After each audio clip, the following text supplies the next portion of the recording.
Hey, welcome to How's It channel. In today's tutorial, you will learn how to add or delete a column and a row in an Excel table. Let's go. Open the Excel file you need. We already have a table we are going to use in this video.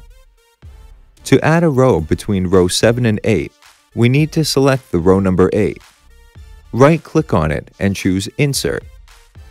Another way to add a row is to go to the Cells option at the top of the window and click on Insert. Choose Insert Sheet Rows. To add a column between Monday and Wednesday, we need to select the Wednesday column. Right-click on it and choose Insert. Repeat for the Friday and Sunday columns.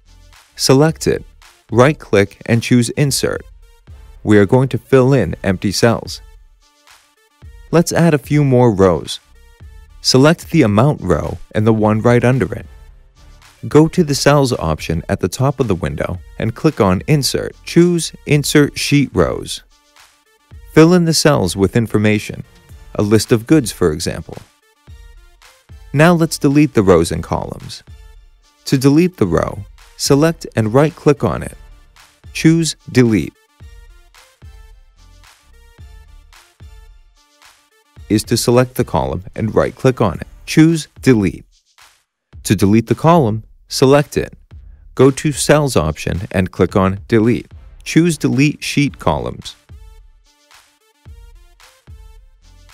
To delete a cell, select and right-click on it. Choose Delete. Click on Shift Cells Left. Thanks for watching the video.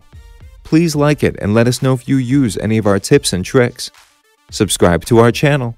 We upload new tutorials every day. See ya!